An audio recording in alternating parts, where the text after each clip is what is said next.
Going on, man? How's the day Nice. going? Mate, day's going well. I'm super excited to be on here. First ever podcast, and yeah, been looking forward to this all day. Sweet, man. Yeah, super excited to have you. So if you want to start out, just introduce yourself, talk a little bit about what you do, a little bit about your story and kind of like where you're at as a creative right now.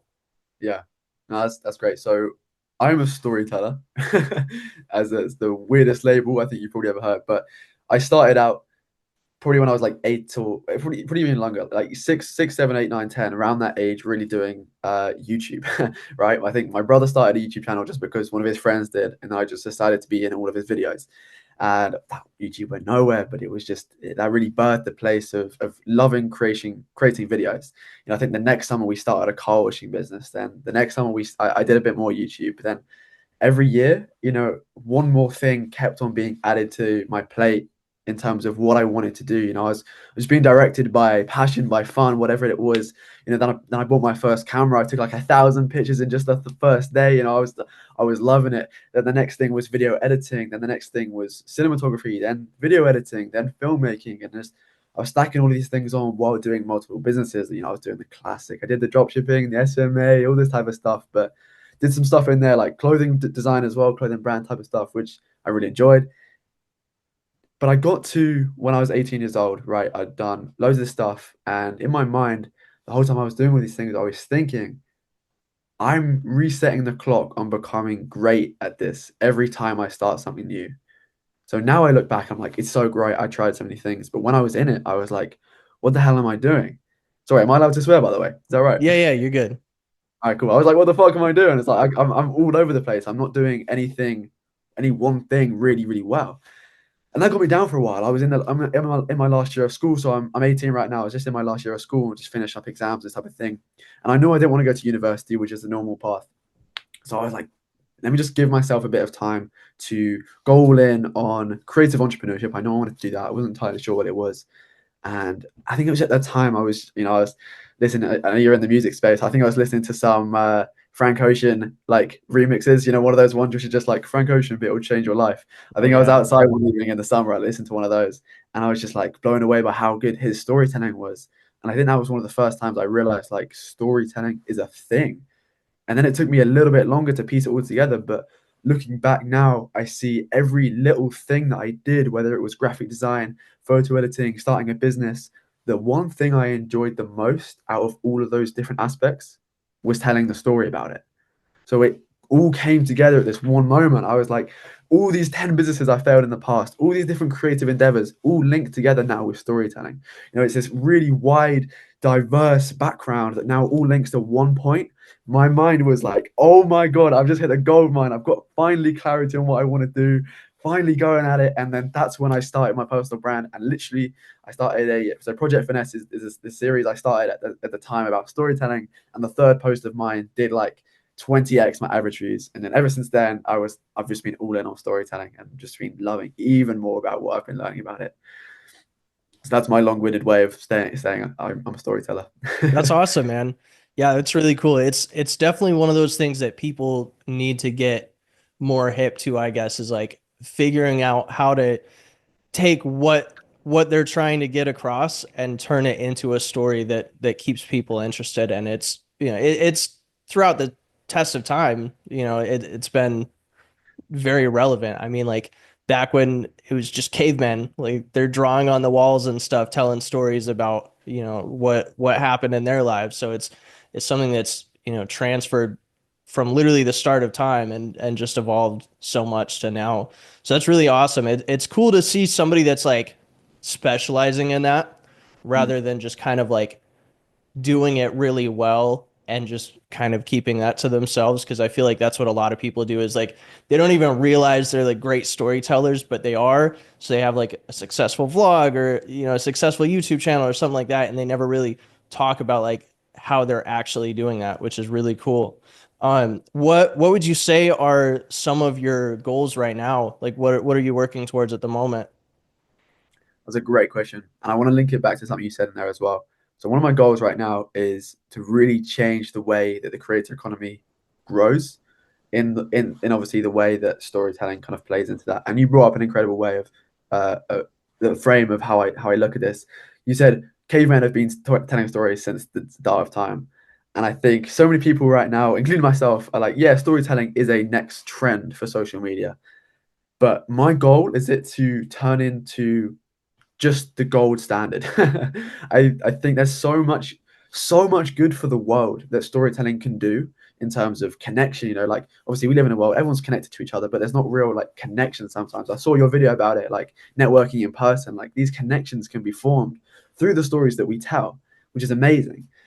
So I think there's this notion right now that obviously, yeah, storytelling is going to be a huge trend on social media. It's going to be a great way to grow your personal brand, whatever kind of one you think you want to tie it to. But I really want to obviously ride the trend, but make sure it stays, like really solidify its place in future online business, real business, creativity, entrepreneurship, whatever you want to say. And that's where I'm building my brand storytelling brand, Finesse, as the kind of like position of that to help other brands, other creators, other entrepreneurs grow with storytelling as the foundation of everything they do. That's awesome. Yeah, it's really cool to see that. Um, yeah, I definitely resonate with what you were saying about like how it's kind of a trend right now, but you want to solidify it. Like Yeah. I feel like there's been a lot of waves of that over the last like 3, 4 years, especially with different things. Like um probably a little bit before 2020, like funnels were a really big thing, like creating a great landing page and funneling an audience into, whatever, even though it's technically a thing that's been happening for so long, just now it's being a little bit more defined. And literally because of that, and because of like ClickFunnels and uh, Russell talking about like, all of the specifics with funnels, now it's just evolved to such a day-to-day thing that so many people do. Like in the music producer community, there's a lot of sound kits, which is basically the packs where you have like drums and instrument sounds or whatever that you use in your beats. And now almost every time somebody's putting out a kit, they're creating this whole landing page with it. And it's just kind of, as you said, like the standard now. So that's really cool. And I think that if you're able to keep riding that wave and keep being like the go-to person for that, I think that's going to be really awesome for you. What would you say if you had to define like the single most important part of a story? What would you say it is? That's a very good question. That's a very good I question. know it's a little tough. It's broad, but Okay, so I'm gonna say so the most important part of the story. Okay, so it depends in the context, right? I'm gonna answer in terms of like an Instagram reel story because that's probably what we both know the best and our audience as well. My answer is gonna be a bit controversial, but it's the energy you bring to it. I think that has such a difference in the way that a viewer will feel. I can't remember who I was listening to the other day. I think it might have been like Andy Elliott or maybe even Russell Brunson as well. I think he said something like persuasion is have like it's a transfer of emotion. Like so, if you come to a video with your emotion and with your passion, your energy, and you can communicate that in a way that an audience picks up on it, that's like it's just game over. Like that's fucking incredible. The fact that you can communicate that just through the words you say and how you say it. So obviously there's loads of important ones like the stake, the character, the setup, but the emotion and the energy you bring to it covers all of those things and it enhances them, raises them all up. So that's my answer. What's your answer? I want to know what you think. oh, well, I'm no storytelling expert.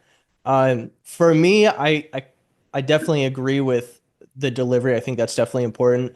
I Yeah, would almost say that like the stakes or yeah, like the challenge that you're overcoming might be like top for me, but 100% like now that you say it, like the delivery is very important. It's funny that you bring it up too because literally like 15 minutes before we got on this call, I was watching Callaway's video that he dropped literally an hour ago, and the first thing he was talking about was delivery and how to have more energy in the things that you're saying, especially on camera, because uh, it resonates with people more. And it's honestly the same kind of way with a lot of things on camera. Like when artists are doing performance reels, for example, and I'm filming them Instagram reels, I always tell them to like completely over exaggerate the movements and the energy and everything. And it just comes across as so natural on the camera. And the delivery 100% is the same way. Like you have to really overemphasize it.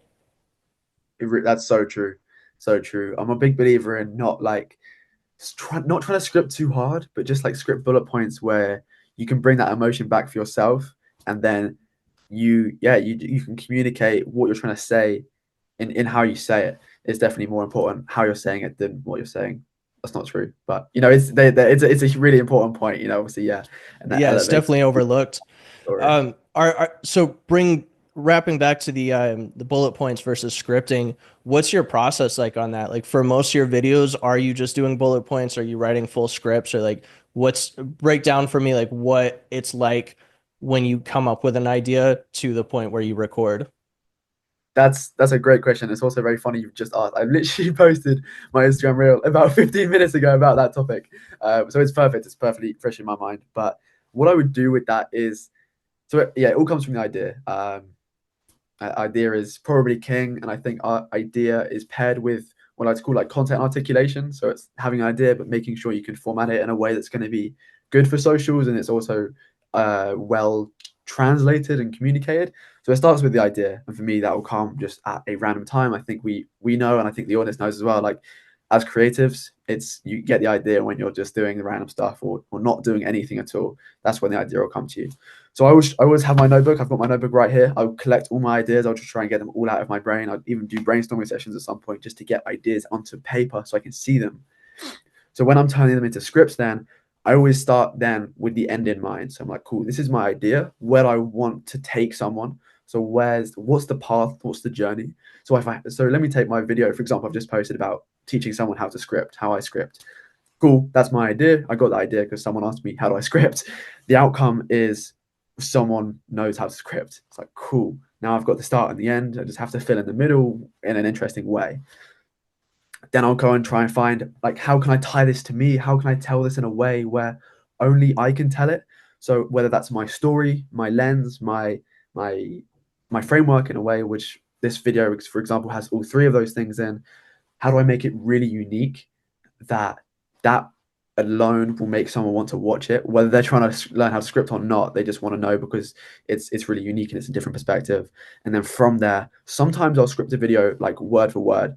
But me personally, I almost failed my English test back at school because I write exactly how I speak, and that's why for the English papers it was awfully marked because there was no punctuation, there was no grammar, it wasn't posh or fancy or any like nice words.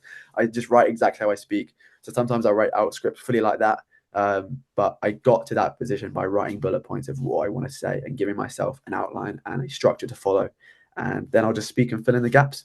Pretty much just go start to end and make sure everything in between fits. Yeah, that's awesome. I've messed with a lot of different ways of doing it myself, and I feel like I'm in the same kind of area. I feel like now I'm trying to do bullet points a little bit more. Though I will say sometimes having like a really, really killer script can be great. Yeah. But I feel like I only use an actual script when I'm trying to say something very specific and technical. Like if I have like specific, like very, very specific points of advice, or it's anything like math related where I'm like giving an example or whatever. Anytime I do that, it's way easier if I just script it out. Yeah.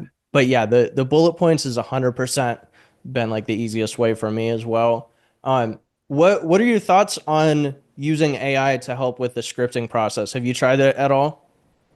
That's very interesting. It's very interesting you bring that up as well. So I've dabbled in and out of it quite a lot. I have a friend who we actually have a shared chat GPT account. So we're trying to work on these like custom GPTs together and kind of build them out. He's a really good storyteller as well. And for myself, I don't use AI to use my scripts. I said I don't use 95% of the time. I don't use AI to improve my scripts or to write my script. Sometimes if I can't get over a block, I'll use it. But for I think beginner storytellers, that's where I shifted my mindset. I'm like, cool, I can create some sort of AI to really help beginner storytellers understand how it works. As it's like just kind of like a coach is there with you all the time type thing of like how can just not write your script for you, but say what you're trying to say just in a way where it communicates emotion better. So I wouldn't use it for myself, like not to be big headed, but I'm pretty past the stage. I'm very particular about what I want to say, and if an AI changes it too much, I'll just like close the tab and not go back to it at all because I'm very stubborn about what I'm trying to say. But I think for someone who's trying to tell a script better, or trying to script better, sorry, trying to tell a story better, AI can be really, really good if it's trained on the right resources. But that's difficult from a base model of some sort of AI. Yeah, for sure. So you said you're working on some custom GPTs. What's that look like for you right now? Like what's the goal with those? So the goal with those is kind of, it's a really good challenge, right? To for me anyway, to systemize my scripting process. As I think as a creative as well, like there's a lot of things I can just leave and just be like, cool, that's how I do it, but I'm not entirely, I can't communicate that to someone else.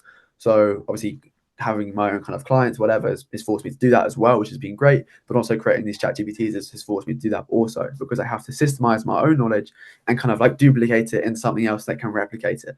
And running through this process in a way has improved my scripting and improved my storytelling by trying to simplify it as much as possible, clarify it just down to a few things, make sure a chat GPT can understand it and communicate it out to someone else who is trying to get that kind of outcome as well. So that's kind of how it's working, and yeah, breaking that down into different structures and frameworks and making sure they can be applied at different points, types of videos. There's a lot of nuance in there, so it's a difficult thing to build, but it's definitely interesting, and it's helping, it's developing me as well. Yeah, for sure. That's awesome. Have you ever heard of Ida? I have, yeah, that's Luca Peterson, right? Yeah. Yeah, Have you used it at all? I haven't. I don't. No, I don't think I have. Oh, word. Yeah, I would try it out sometime. It's pretty cool. I've been using it every once in a while for some script ideas. Honestly, I've been really liking it for idea creation or like Okay. figuring out what the ideas should be for my videos. I think that's been a very helpful thing. Like it's crazy too because with how powerful AI is, it's able to like real time check what's actually like working for musicians and in my niche especially. And at first when I started using it, I was kind of thinking like some of the ideas are a little, corny. Oh, did I freeze up? Maybe. You're frozen, but I can still hear you. You're all good. Oh, my camera's bugging. It's all right. I think overheating. I'll switch to It's a shame. wait, hold up. Here we go. Boom. We got this really great view now. Like baited everybody with the nice camera. But but yeah, I really like it for the idea creation process. I think it's been really cool. Just to kind of come up with like the topics for my videos and kind of like what you were saying where it's helping simplify.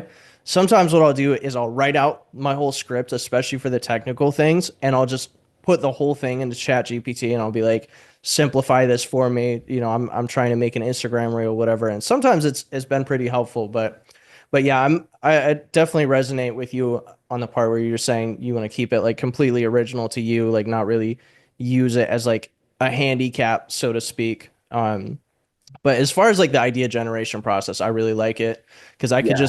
I could just plug in like my target audience, what I do, what I'm trying to sell, what kind of advice I typically give, and even import some of my other scripts that I've used. And it takes all of that and it's like, okay, here's 10 ideas you could do.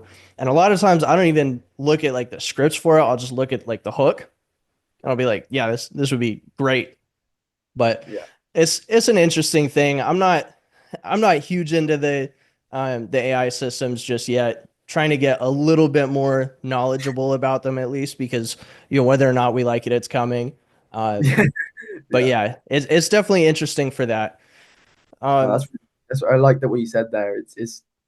Yeah, it's fine. Find that line of helping it enhance what you're trying to say and not just telling you what to say. I think you can use AI if it's like enhancing what you're going to say. It's perfect.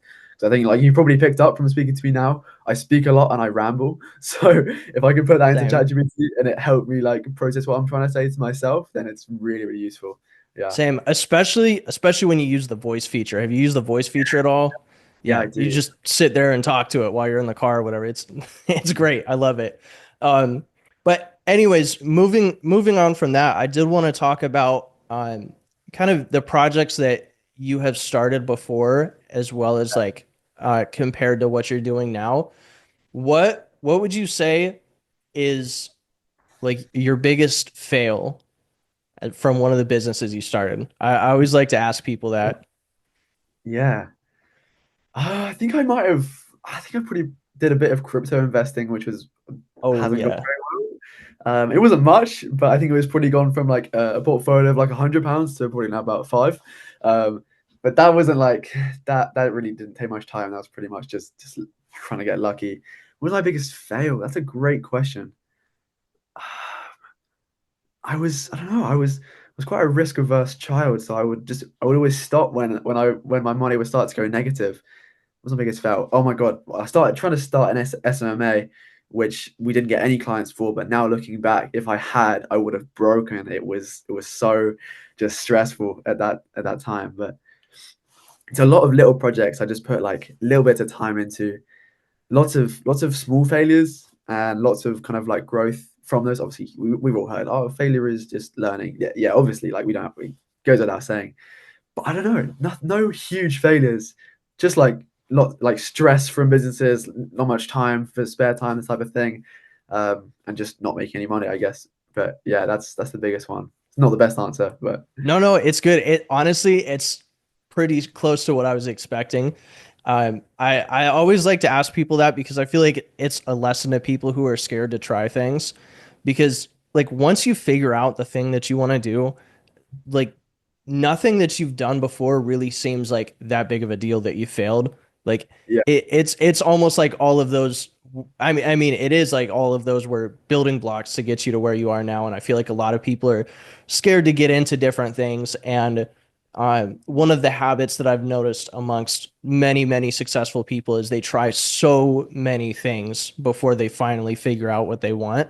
And I think it's really cool to see, you know, another person that's tried so many different things. I feel like that's the route for a lot of people is it's like this pool of all these like techie influencer type things like the clothing brand, the crypto, the marketing agencies, like all of that. And I feel like everybody kind of is like on this big roulette board and everybody kind of falls into one and gets really good at it. But it's like you don't really find that thing that you're good at unless you just try all the things that seem cool and exciting. And that's kind of been like the framework for how I do everything is like my logic is I just do things I'm excited about and mm, things that seem cool.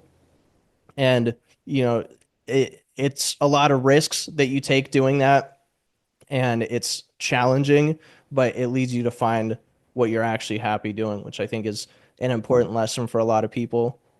yeah. Let fun be your compass. Let fun, passion, energy be your compass. It's so easy. Like we live in this. Well, not live in this, but the Sigma grind set mindset of the whole thing of just being like, just choose something and stick with it for as many years as you can. Like, Mhm. yeah, that's great. But imagine you did that with something you enjoyed. That's going to be an amazing journey to go on. So yeah, if it takes you maybe 2 more years just to find the thing you're looking for, like that's time worth spent just to enjoy the process. Yeah, 100%. I love that. For sure. What would you say throughout like all of those like failures, successes, what would you say was like the breaking point of kind of where you realized that this storytelling path is like where you want to go? Because I know you had mentioned that throughout all of those things there were storytelling elements and that's kind of what stuck with you.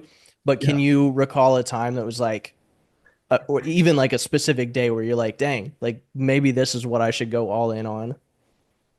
Yeah. I can give you a few moments. I can give you a few moments from, to be fair, my entire life. One that's really stuck with me very recently.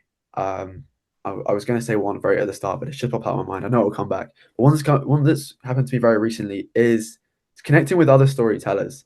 And it's interesting, right? So I'm 18, I've just left school, and I didn't have any friends who were doing similar things to me. I think they've all gone off to university, right? And it's just different paths. And for the start, I was like, perfect, it's cool. I can just focus on what I'm doing. A month in, I was like, fuck, I'm lonely. I've got no friends. This is shit. I'm gonna spend all day in my room. Like, I've got literally no friends at all.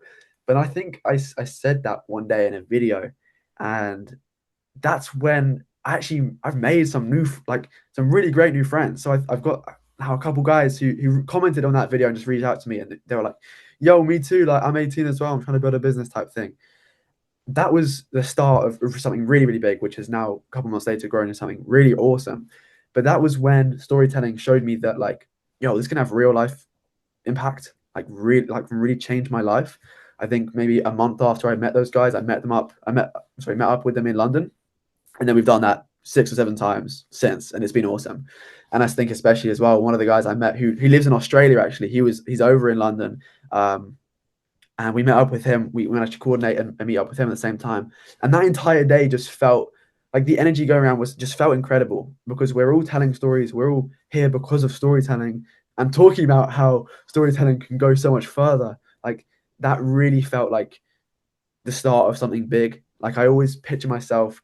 I don't know if it's egotistical to say, but on a podcast in 20 years' time, on a documentary in 20 years' time, talking about my journey now, because like what I'm doing now, and I'm like, I'll be sitting there with 40 years old, wherever it was, like looking back, like, oh yeah, when I was 18, I met those guys and we spent the entire day talking about storytelling. It's like I feel like that's one of the things I'll tell in 20 years' time on a podcast or something like that. So that's something that really, really stuck with me because the energy, I can feel it now when I'm talking about it now. I can feel it now. It feels different. It feels life changing. And I think another one, probably the first time I realized this was, I think when I started my first business, which was car washing on just on my street. It's like looking forwards. Like I was never the kid that was really good at going viral on TikTok or just getting millions and millions of views, but I was good at getting people to care about things. And that really showed in that first kind of business that we started, although I was like really, really young. So I didn't really have much of an impact on it, but it just stuck with me was having people know what I was doing and like respect it. It just felt nice. Like they realized what we were here for. Like we were young kids, right? We were like my brother was 10. I think I was probably like 8 years old, washing cars on the street with a power washer, washing cars for like just like the parents of the kids down our street. And they would come down and they speak to us and they were like, yo, what are you doing? Like, why are you doing this type of thing? And we get a chance to say what we thought. And it was like, it was awesome. It's like that made washing their cars like so much more fun because there was a real purpose behind it. And now looking back, that was just the story we told about it. So that was probably the earliest memory I have of it, not realizing that until only a couple months ago. Yeah, that's really awesome. I definitely I want to circle back to what you were saying about how you want to be like 40 talking about your life story on a podcast and that kind of thing. I feel like that's not egotistical at all. I really think that that's something that a lot of people should strive for because if you live your life thinking of I don't know exactly how to put it into words, but basically like if you have this idea in your mind that like when you're old you can tell this like really amazing story about your entire life and keep people interested the whole time, like Yeah. it kind of gives you like a north star to follow and like all the things that you do throughout your life, right? It's like get good at telling the stories, but also get good at living the stories. Like Yeah. if like a good story is because something cool happened, right? So if you think you kind of reverse engineer it, like you were talking about, starting from the end and figuring out the rest from there, it's like, okay, my end goal is to tell this really amazing story about my entire life. So now how can I wake up every day and do something worth telling a story about? And it's crazy. Like I'm kind of coming to the realization that that's like how I'm living my entire life right now. It's like I always just do like stupid shit or crazy shit or like things that, you know, are probably going to fail or whatever, but for the sake that they might work, for the Yeah. sake that, you know, something might happen where it ends up being the best decision I ever made. Um, so I really resonate with that. I think that's really cool. Now, Patrick, I love how you put that. I love how you put that. It's just like, yeah, we wake up and be like, what could I do today that makes this an incredible story that I tell, or yeah, someday that I just never forget. It's an inspiring frame to think about. It's cool and exactly what you said. Like gives you that north star. It's like manifesting it in. I heard someone the other day giving some advice to starting out creators. And she said just post like you've got 1 million followers already. It's like just manifest it. Yeah. Cool. If I just live like if I've already made it, everything I do today, no matter how crazy, it's part of the story about when I make it. Like it's just gonna be funny and whatever it is down the line. Like right now it might suck, but in 20 years it's just gonna be funny to look back on and yeah, make it interesting. Yeah. Yeah. It's so cool that you bring that up because my favorite quote of all time is act as if. No way. Oh my god. Same It's thing. literally like the most powerful quote ever. I remember, so I what before I started making music even, I was in the military, right? I had joined the military when I turned 18 because I was in a little bit of college debt. I didn't know what I wanted to do with my life. Um, it was this whole thing. I ended up getting stationed in Alaska. I'm working 12 to 16-hour shifts at a psych ward. It's insane. And I decided I wanted to start taking music seriously. Like I made it a goal. It was a New Year's resolution, actually. January 1st, 2020. I made it a goal that I was going to learn something new creative because all I was doing was sitting on my ass playing video games and, whatever, not doing anything except for living out the military life, which I did not want to pursue. So I'm like, okay, I need to start working towards something else. I've got a little bit of extra money, a little bit of extra free time, my 4 or 5 hours each day that I'm not working or sleeping. Um, and I decided to take music really seriously. And throughout that time, I spent so much time networking and learning from other people. And it felt very directionless until one day I was reading, I think it was like a Reddit forum or something, and I saw the quote, act as if. And it just made me think. I literally, like, I read it, I closed the tab, and I just like sat there thinking for like 30 minutes. It was a night shift. We had like one patient, so I just had to check on them every once in a while. I wasn't doing anything. I was literally just sitting there thinking about it. I'm like, dang, like you could really just act the same way as if you're a full-time music producer, figure out like how somebody in that position would sell beats, figure out how somebody in that position would network with other people, like how they would act, how they would hold themselves. There's literally, like, from that day it changed my entire life, and I don't think I would be where I am today without that quote. So it's so funny that you bring that up. It's really cool. No, honestly, like without adding too much, because I think you summed it up absolutely perfectly. It's just so powerful. If you believe it, it's gonna happen. Like act as if you're that guy, you are that girl, whoever it is you want to be, and it just happens. It's just crazy. Like if you just trust it, it just happens. You look back 3 months ago, it's like that's when I first like did started to trying to become the thing, and now it's like, oh, I'm here, or I'm much closer to it. It's yeah, yeah. Act as if. I think when I first saw that quote, I wrote it on my wall. I think I've got it up here somewhere. I can't remember, might have taken it down, but I shouldn't have. Act as if is yeah, it's different. Oh yeah, it's what I live by every day, and it's just cool. It's like, even though there's gonna be failures and successes along the way, like if you put yourself in a position that's like you're acting as if you're doing that, and you take all the right steps, and you mix in a little bit of creativity, a little bit of discipline, and all the other habits of successful people. It's Yeah, like, I don't know. I have this theory that I tell musicians all the time to kind of give them some inspiration that they can make it in the music industry.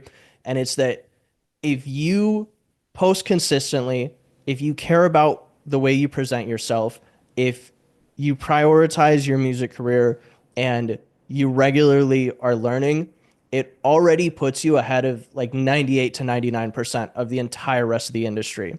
And everybody's argument before I tell them that is always like, oh, it's so saturated. There's so many people trying to be musicians. It's like, yeah, but literally 98, 99% of the people don't post every day. They don't give a shit about if they actually make it. They don't wake up every day thinking about what they can do to make it. So it's like, I fully believe that anybody that actually wants to make it can. And it's not one of those things where you have to be reliant on luck.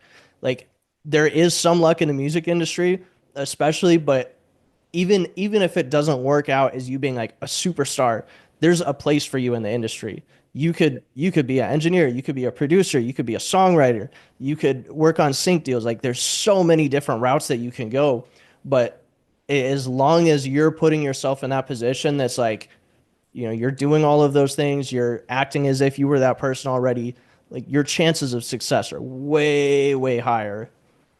yeah. You just have to put yourself in that position, tell yourself the right story, and then go for it.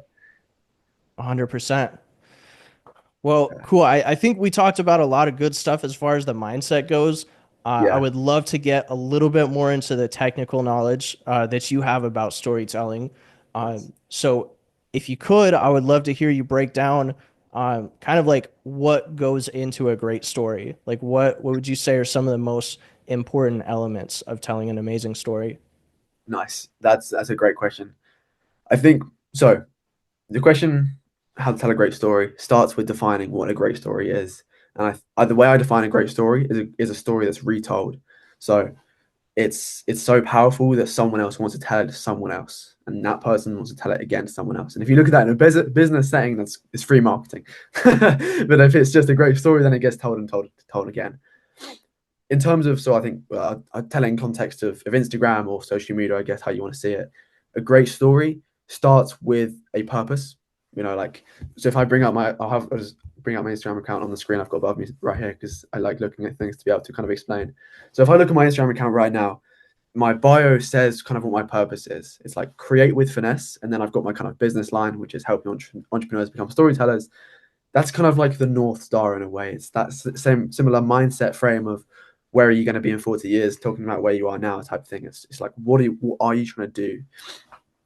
I build then a brand story around that.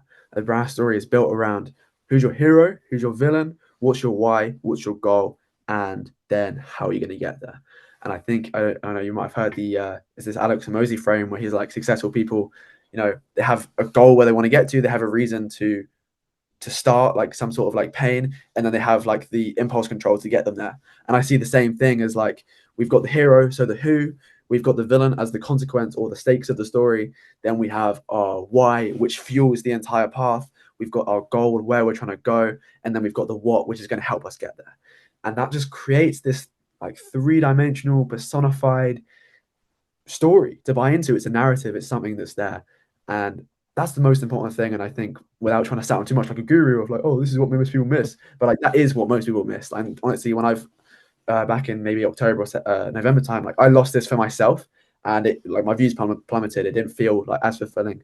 So if you're listening and that's kind of what your position you're in right now, trying to find out what that brand story is for yourself, because once you've got that, you can tell any story based from that. And it's really cool. So I look at that as macro storytelling. So that's the big story at play. And then I'll zoom in to micro stories at different levels. So the first micro story, the first level we'll zoom into is like series or formats in a way. And then obviously inside of that is just singular videos. So I learned this from Netflix. I studied media studies when I was at school, and we studied Netflix for this. And we used to look at how they would tell different stories in different ways. So across one episode, they tell one story. That's great. But then across a series, they tell one story as well, but made up of 8 episodes. And then again, one series creates multiple seasons of an entire show. So then how does that one episode play a massive role in communicating what the entire story is of, say, Suits or Stranger Things or, one of these big shows? And it comes down to what are you telling today? What's the mission? What's our goal? So it's this difficult challenge of trying to charge each individual story with enough energy that it can stand by itself, but also communicates this entire picture at play. So it's an interesting challenge. But then I look at it in terms of documentation of business. Then you don't have to fake anything or make any story up. And especially with these personal brands, we don't have to think of these crazy storylines. All we have to do is channel what's going on in our lives. And if we have aligned ourselves with our dream customer, audience, dream listener, whoever it is that you want to consume your thing, you just tell the story of where there is connection and relatability in that. And then obviously you use that to fit it into a framework, structures, whatever, right hook, B-roll, type of thing. But that's how I look at kind of telling a great story in the multiple different levels. That's awesome. Yeah, I love the part where you're talking about the macro story versus the micro story. I think that's a really, really great way to put it. Yeah, that's super cool. Nice. I think that I was starting to pick that up in the show I actually just binged with my girlfriend the other day. Have you seen Why Women Kill? I haven't. It is Sounds like probably like the single greatest TV show that I have seen in a very long time, between the cinematography and the storytelling. So it takes place in at three separate times. It's all I won't give anything away, but it's about women who kill their husbands because they were like pieces of shit or whatever, right? yeah, And it's broken into three different storylines going on at the same exact time. And it's got like one huge macro story that's going on, like you were saying, but then each episode and each, time frame has their own stories. And it's like this wedding cake of stories. It's crazy. yeah. Great. So throughout each episode, it shows um, the same house, but from the 60s, the 80s, and the present day. And it's got like all of the stories have similarities and they all have like slight differences, but it's all like the same premise and it's all like the same macro story. And I think that's a really, really great way of putting it like into perspective. So if you haven't seen that show, very, very highly recommend it. It's absurdly good. And the cinematography too is mind blowing. But yeah, that's so cool. I think it's really important for people to have those brand stories. I think that's been something that's helped me out a lot, like with my retreats, is I kind of have like a framework for how I tell stories that's been very successful. And now it's just a matter of trying to figure out how to tell that same story, but in relation to like a song that we're dropping or a specific moment or whatever, which is I think that mindset makes it a lot easier to figure out like how to do it. It's clarity. It gives you the gift of clarity, 100%. Because yeah, you can sum up what you're trying to do. Like I've got in my bio, helping entrepreneurs become storytellers, which obviously just gives you a TLDR of what I actually do. But then I see that and I'm like, oh, but it's so much more than that. And I'm like, cool. Maybe that's like the hook to my overall story, and then people will consume my videos because they're interested in that. So I try and calm myself down and be like, yeah, there is more to it than that. But yeah, it's a great way to summarize and just be like, this is what you're doing. Like we unfortunately we live in this really quick world of labels and just trying to kind of build up this picture really quickly straight away, which is difficult. But to buy into it, you can just create something that aligns with that. And creating a simplified brand story is a really great way to do that. And obviously, when you know the depth of the back end, there's so much that you can go into for all that. 100%. For sure.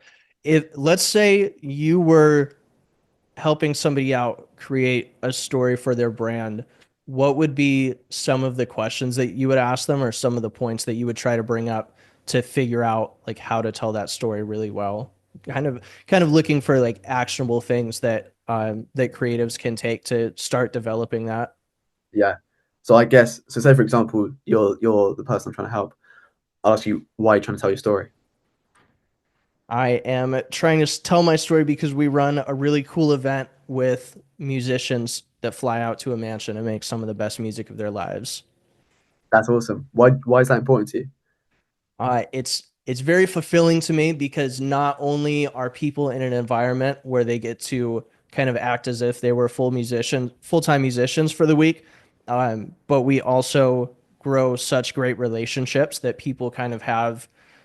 They build lifelong connections. Like we've had people that went to one of my first retreats 4 years ago that still talk to each other every day, and there's this community. It's just so powerful. Like that's definitely the biggest point. Like we had somebody literally post a story like 2 days ago that was like their entire life story and like how they were struggling, literally like living out of their car, like had nobody, their own families like, against them, and it's this really tough situation. But then they came to the retreats and they grew so many amazing relationships that it's like a second family to them. So the acceleration of the music and the technical abilities, as well as just knowing that I am kind of like putting these people in a position where they grow, some of the most amazing relationships of their entire lives.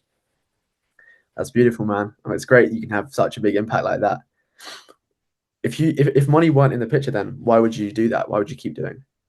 It's crazy because money really isn't in the picture. Like that's what a lot of people don't know about these events is like the most I would usually make from one of these events is like $1,000 to $2,000, not including like what I have to pay to get there, Yeah, like my own food and travel and everything. Like it, so I do it because I love it and because I believe in the musicians and I think that what we've got is really special. mhm. That's great. So I could keep going, but pretty much what I was doing there was just why, Right. why. I think I heard on someone else's podcast. I think when he goes into someone's business, he was like the first thing he'll do is just ask them why 7 times, and on the seventh why, the person will start crying. Because it's just you get so deep, of like cool. Like if you ask me, like why do I tell stories? Like it's connection. Like why is connection so important to you? You know, because maybe I wasn't the most popular kid growing up in school, and I wanted to be like, all right, why is that important to you? No, you keep going deeper and deeper and deeper, and it's like well, first of all, you unlock this fire in you that you didn't know you had because you have this incredible why. but you also have more stories to tell. You know, each level there's a different depth of the thing, but it also just creates that connection with you and the person trying to help. Because oftentimes, like you speaking to me there, like I can't relate to you on being in a mansion or working with music artists, but what I can relate to you on is helping professionals at the thing they love to do. And it's like, cool, that's great. At the start of a relationship, when I'm working with someone, I love to be able to connect them with that. But basically, just why it really forms that depth. I've got the book right here, Start With Why by Simon Sinek. And I think why is such a really great way to start that movement, start that connection. So that's the first kind of thing I'd go for. I'd ask a creative to, or an entrepreneur to ask themselves is why, loads of different times. The next thing is obviously getting really clear on who you're trying to serve, who you're trying to speak to, who's trying to listen to you, where are you trying to go. It comes back to those 5 points: the hero, the villain, the why, the goal, and the what. Just getting really clear on all of those things, and then you can use those in loads of different aspects to kind of tell what you're trying to say. That's super awesome. That's crazy because as you ask each one of those, it's like it like solved itself, right? Like Yeah, a lot of people will ask why, but they'll only ask it once. So I really love that concept of asking multiple times because that's crazy. Blew my mind. That's awesome. yeah, it does, and it's a great thing to be able to do with yourself as well. Just ask why so many different times. But yeah. That's great. So moving on from that, still with storytelling, um, Mhm. what would you say now that we've got a great story? What is a way to craft like the perfect hook in your opinion? Because I know that's like the super trendy thing is hooks, hooks, hooks. Yeah. 100%. So funny story on this. I made a video probably about 6 months ago now, maybe 4 or 5 months ago now. I'm not entirely sure when. And the hook I used was, I swear to God, hooks are dead. And it was probably the best hooks I've ever used. um, but my philosophy on the hook is like, it's pretty best not to just go and copy from a PDF with a bunch of hooks, but sometimes they do work. So I'm not going to rule that entirely out. But what I think is really important for a hook is to make it very clear where the video is going to go without trying to give too much away. So, for example, for specifically storytelling video, obviously there's loads of different hooks you can use for value videos, for loads of different types of stuff. But if we're looking at a video where you're just telling a story, a hook that pushes the viewer to something that's going to happen in the video is very important without trying to give too much away. I'll give you an example. I did a challenge. There's a challenge in the UK called the Three Peaks Challenge, where you try and climb 3 mountains in 3 different countries in under 24 hours. So it's like Wow. Wales, Scotland, and England, the 3 tallest mountains in there. It sounds a lot more impressive than it is. Those mountains, in terms of American size, are like a third of the size of actual big mountains. Anyway, it's a great hook, like right there. So the first thing is being able to sum up what the video is about in a short thing. It's like, cool, can I climb three different mountains in 3 different countries in under 24 hours? That's a good hook. But then it's like just adding a question to that, adding some sort of curiosity. So I'm just like, is it possible to climb 3 mountains in 3 different countries in 24 hours? And then it's like, this is what we did. I've connected to something. So in that video, it's like ever since I was 5 years old. So that was the first time I think I went to Wales and saw one of the mountains in that journey. I was like, can I climb the mountain? Is the first thought I had. And then it's like, cool, can I climb more? And it creates this connection and depth that pushes the video to somewhere it's going to go in a very short amount of time.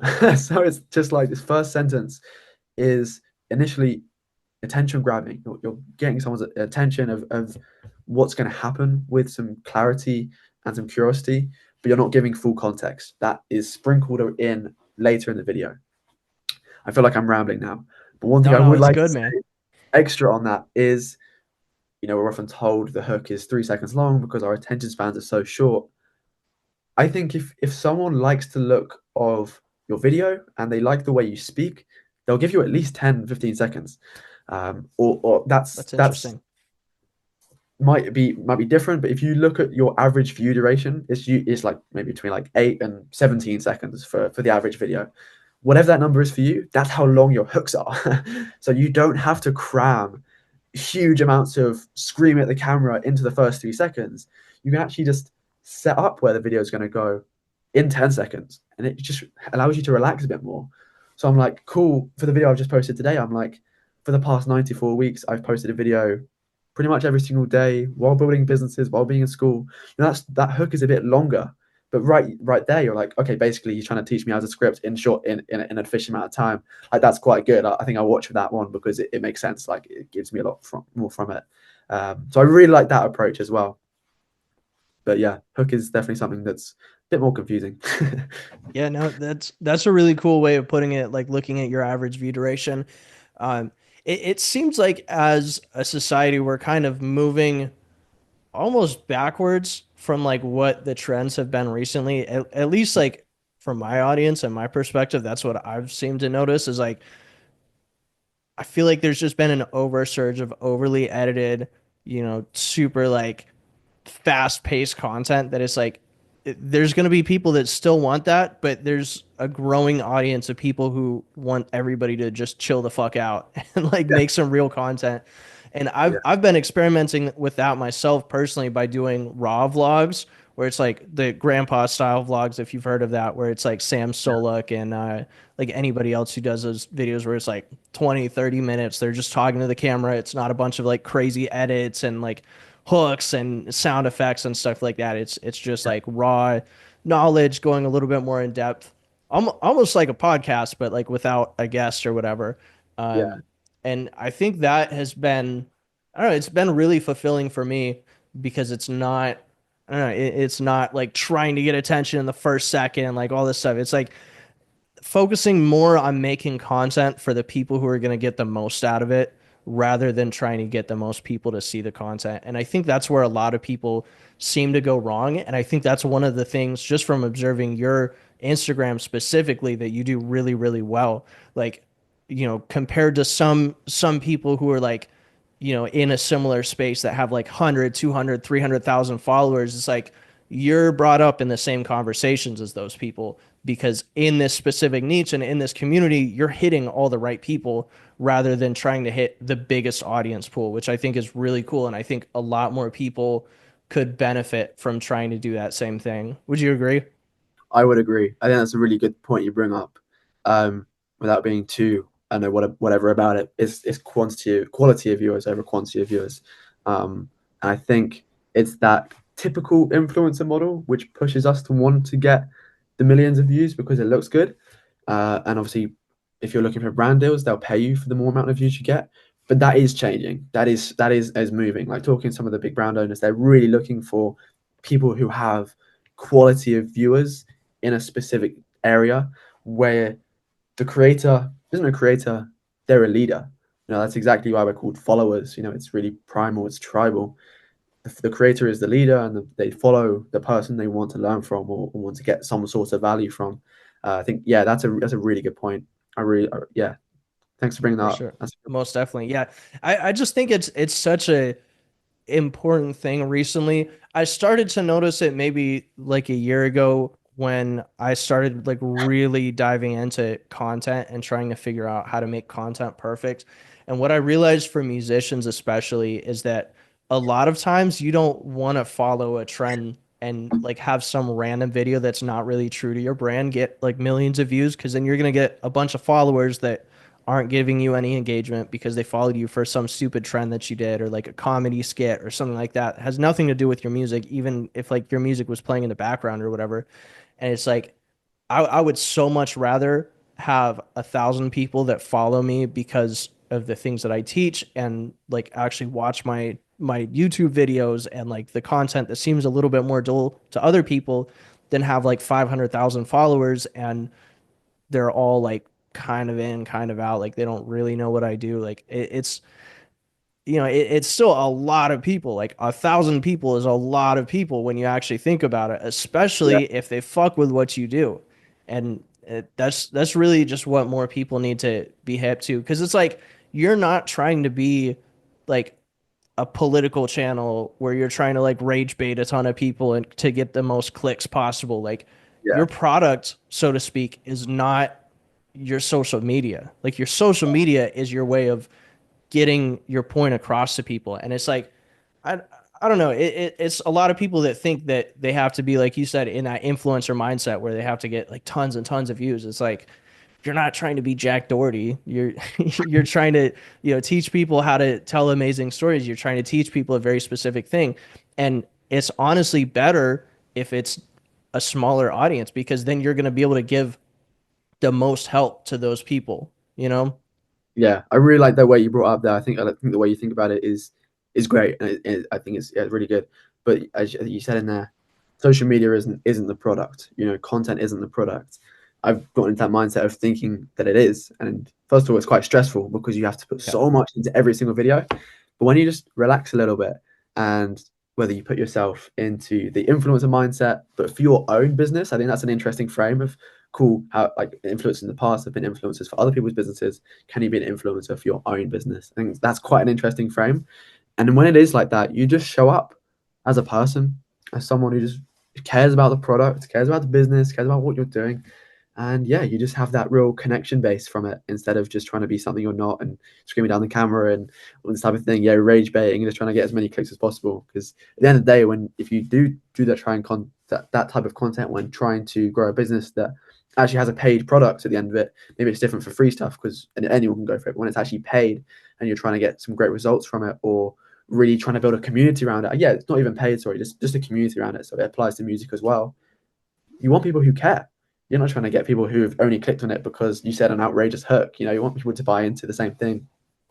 I don't know if you know, there's a guy out here in Britain called George Heaton, the founder of Represent Clothing.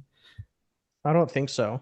You don't know. Anyway, he's so Represent is quite a big clothing brand now. Well, yeah, it's fucking huge clothing brand now. They do some awesome stuff, luxury, British luxury type stuff. And he's spoken about a lot, George Heaton, as one of the first that does like founder-led marketing. Their YouTube channel, Represent Clothing, averages about around 30K views per video vlog, which doesn't sound that big. But when I watch him and when I speak to other people that watch him, we all just assume he's fucking famous because he runs a clothing brand. Obviously, yeah, Represent's massive. They have like 1 million followers, whatever. But their vlogs have 30K. And I was like, what 30K? Like, it should be getting way more views.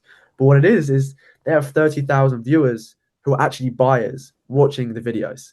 These are all people that have an item of clothing, multiple items of clothing, and buy into the brand and just want to see more from it. And it's such a great way to show that and to be part of that. Like, yeah, you don't have to optimize for the most amount of views, but just show something and build that community. And Represent have done such a good job with that. They started the Run Club trend like a couple of years ago. So yeah, they've obviously have an incredible community. So there's a lot to be learned from them and the way they do things. Yeah, that's awesome. I'm looking at their channel now. Yeah, Yeah. it's so true. Like I some of the biggest creators or some of the most successful creators in like the internet music space that are selling like sound kits and stuff like that. Like a lot of them don't have huge followings. They might have like 10, 20,000 followers, which compared to like, huge musicians, it's not very much at all.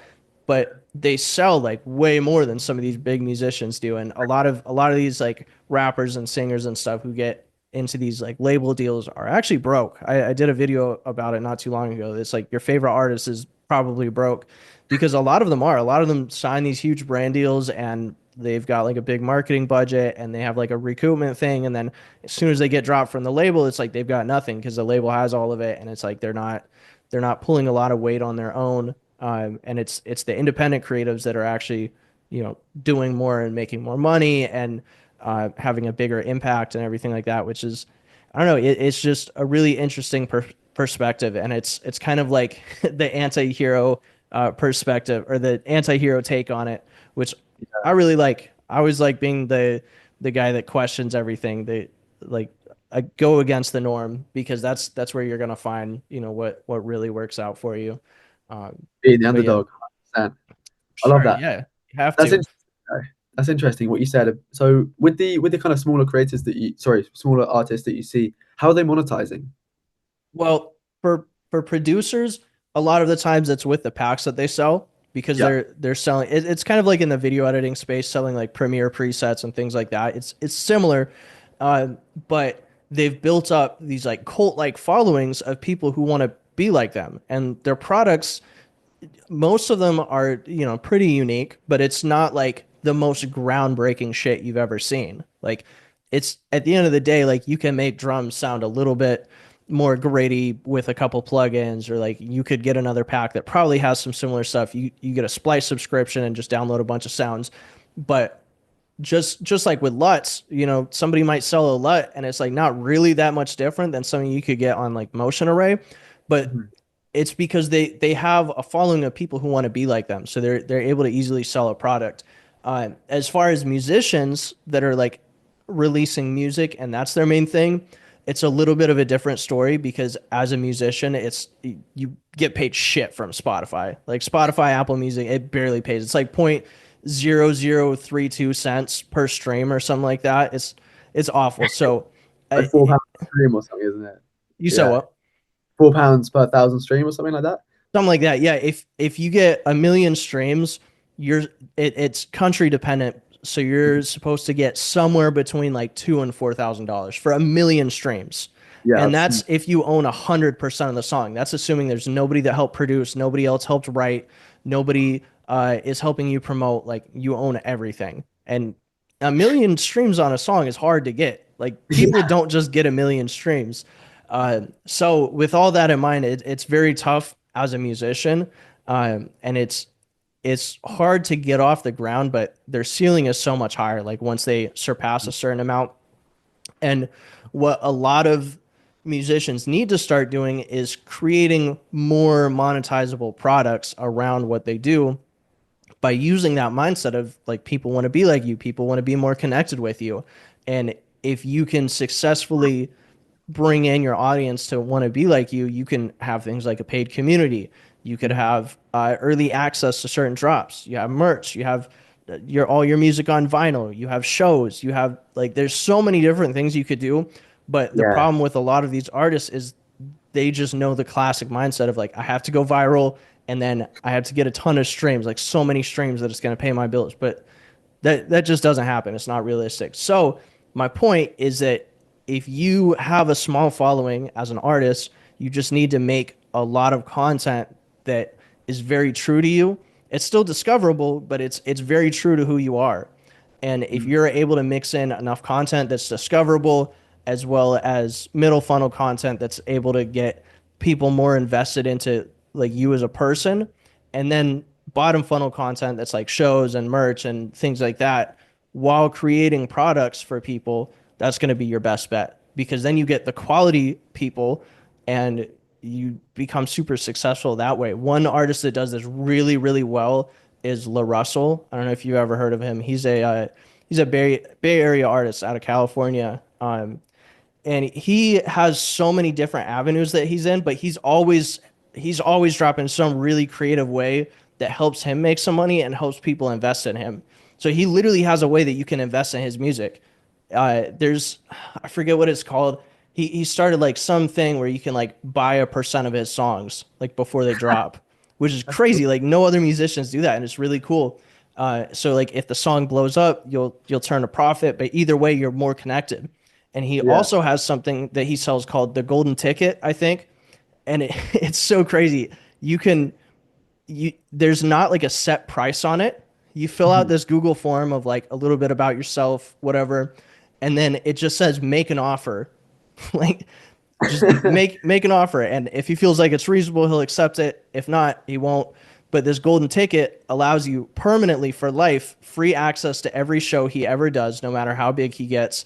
You get like a small percent of like certain songs. Like you get a whole bunch of benefits as a fan of his. So imagine you find like Juice World before he blew up and he was selling a golden ticket. You bought it for like $300. And then now Yeah. you can, anytime you want, you could just walk up to a stadium when they're having a Juice World concert, be like, hey, I've got this ticket. And they're like, okay, cool, come on in. Where the Yeah. tickets are like 150, $200. So you just have to get creative with it as an artist. But that's how they're able to do it if they have that small following. Because if people want to be like you, they will buy from you. And that's Yeah. like the whole point of personal branding. No, I love that. That's really exciting actually the way you put that. How do you think your perspective is different because you're kind of in the videography world, also the artist world, like music world. How do you think that dual perspective helps you grow this in that kind of way, that new and exciting way? Oh, that's a great question. I love it because I relate to you in the sense that I've tried so many different things creatively, and there's some things that just stick, right? Like the videography stuck, the content Yeah. creation stuck, the music stuck, and what's cool about not limiting myself to one title, which is what I've always been terrible at. I've always been literally the worst person at being able to say, I do this. Like I Yeah. do so many things and I love it. And I've made the decision long time ago to double down on that and Mm. go against the grain and be the jack of all trades, potentially master of none, potentially master of all. Like, we'll see how it goes, but I'm going to be my own living proof of whether or not it works. And yeah, it's just brought so many different perspectives from different communities to me. When I got out of like just the little bubble of the music producer space, I Mhm. realized how different it is compared to literally any other industry.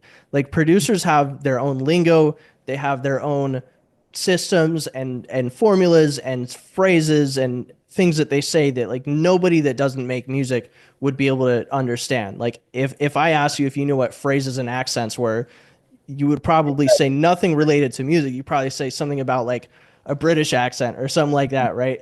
But it's a phrase and an accent is like these phrases of musical parts where they have like a guitar lick or something like that, and it's you can drag and drop it into your project file. But what I realize is that there's so much verbiage like that most people don't understand Yeah. compared to like the video space where people are really good usually at explaining things to people who don't know what they're talking about. And I'm trying to kind of open up the producer bubble to not be limited to only being able to talk to other producers because even some of the artists that use their beats don't understand what the fuck they're saying. It's crazy. Yeah. It's their whole entirely own world. Um, so I think that was a really big part of it, and just kind of like I don't know, just having more of a macro perspective um, to answer your question. Yeah. That's really, really cool to hear because it's another case of just using your uniqueness as your competitive advantage. It's using the things that only you have that perspective of your entire life, your entire upbringing compared with videography and music as well. Like it gives you that in to a different world that you can then exactly try and bridge. I really resonated exactly with what you said there about the too many labels, too many hats, too many things like that. I Yeah, encourage you actually give it a go. Just call yourself a storyteller because I don't know it might take a little bit of time to realize it definitely did for me, but storyteller just encompasses all of those, and it's like okay, that's actually the one way I can label myself and it does not make any sense in a way that is like it can yeah because you can be like all right cool I'm a videographer and I'm telling stories through my through my visuals I'm a producer I'm telling stories through what I'm saying here I'm a podcaster I'm telling stories through what I'm actually saying I'm actually telling stories I was talking to a friend about this the other day and we were both saying like cool we're both designers entrepreneurs creatives whatever but yeah storytelling is the one thing like the only thing that we found that can actually sum everything up in one. And yeah, it's just inspiring. It's inspiring to see. I love seeing that from your example though of just connecting everything that you have, your one of one, your uniqueness, to help you build what you want to build. And that's really really cool. Appreciate you sharing that. for sure. Yeah, I think that if I were to give myself a more formal title, I would call myself a creative director. I feel Yeah, like that's pretty encompassing to what I do. That's usually how I describe it to people.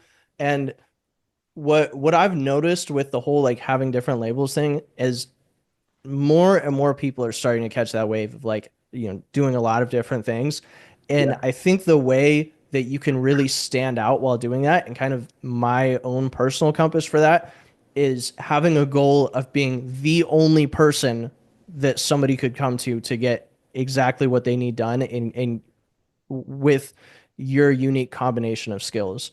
So like for me, that is short form content for artists. That's kind of what I've narrowed it down to. Like there's a lot of people that you could get videos from. There's a lot of people that are really great videographers, probably better editing than I'll ever be. There's probably some people that are better at making music than I'll ever be.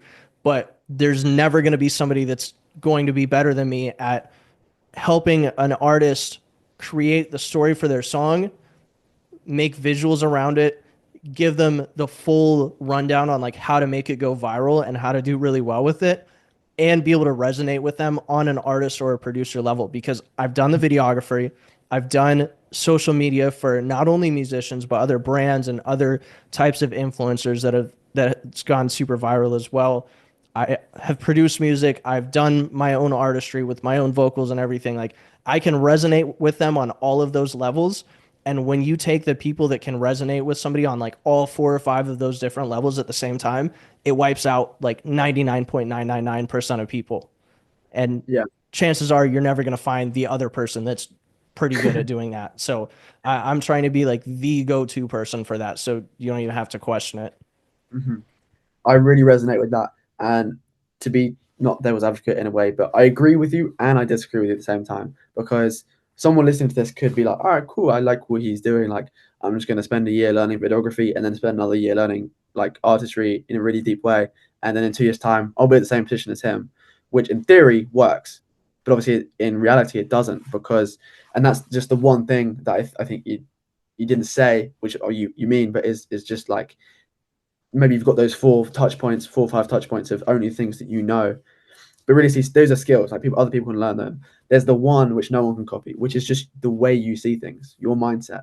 Like Right. that is no one can copy that because yeah, they might see things like cool. We have the similar mindset about one thing, but the way you see that, or and because of your background on that, or your experience on that, like that's the thing that sets you apart, and that's the power of the personal brand.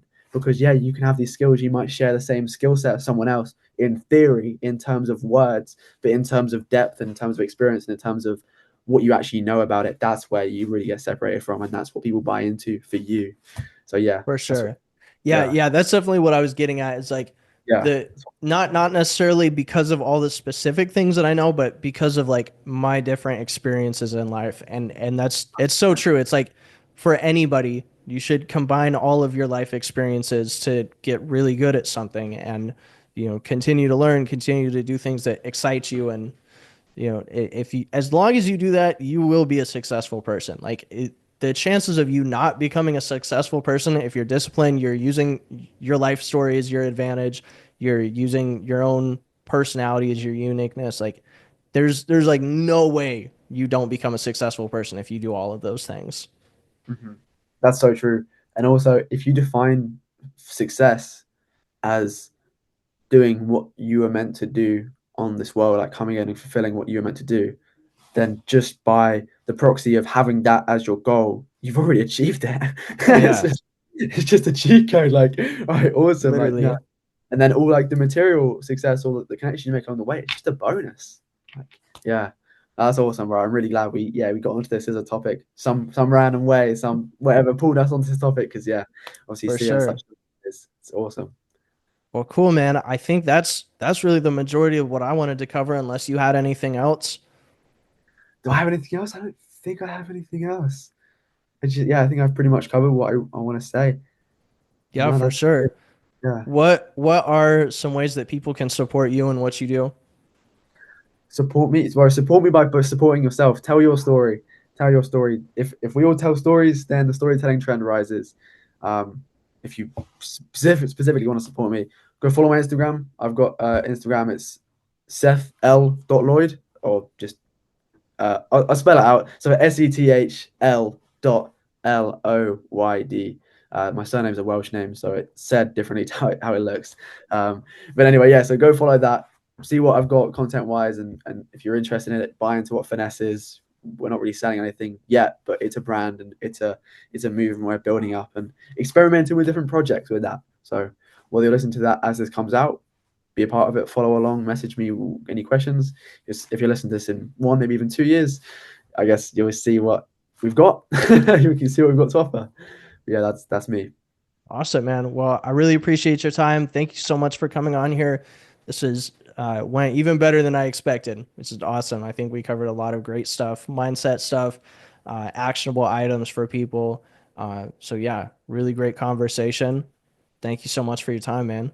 No, Patrick, thank you so much, man. You great host. Like the questions you asked were really good, made me really think about some stuff. And it was awesome. I'm really glad we connected and had this podcast. It's awesome. Cool, It's man. awesome. Well, Yeah. sweet. Have a great rest of your day and good luck with everything. No, likewise. You too. Cheers.